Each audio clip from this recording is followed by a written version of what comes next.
Hi, this is Matt Sorensen with Midland GIS Solutions.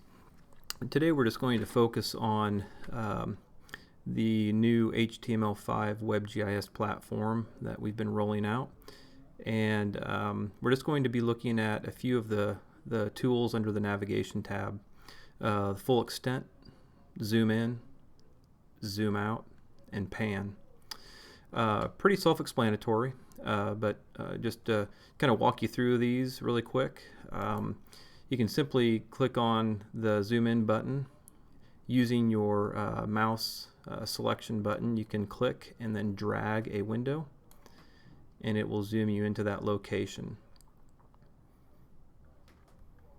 And if you want to get into another specific area of interest, you can simply do the same thing. You just need to hold down on your selection button on your mouse, drag the window whatever size that you would like, and let go, and it will take you in a little bit closer.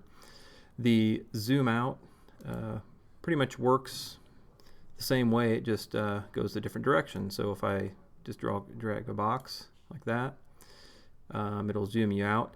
Now, one thing to notice that on the smaller the box on the zoom out that you draw, the further it takes you out. So, and now since I'm all the way out to way out from the actual map view itself, or the extent, I can click on the full extent button.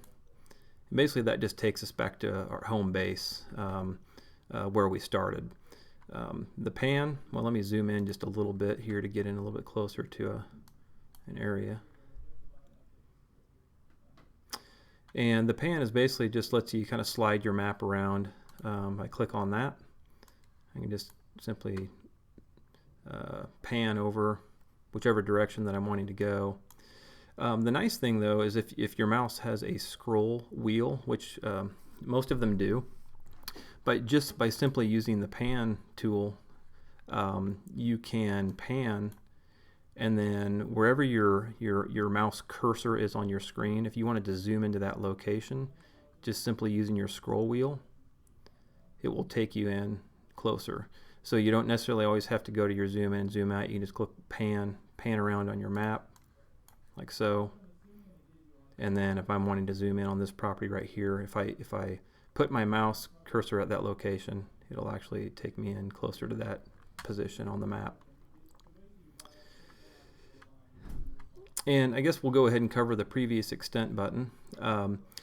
That really, it's every time that you pan or zoom, it's creating a new page.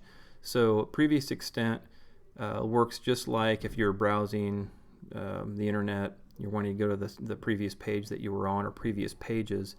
Simply by clicking the previous extent button, it remembers, it keeps a history of where you've been. And so I can just simply go back. Every time I click, it's just going to take me back to the previous page. Next extent, pretty self-explanatory, will take you back the other way. So that really is it for today on this training demo. We will be putting together several more of these to cover other tools that are in the new HTML5 platform. Thank you for joining us.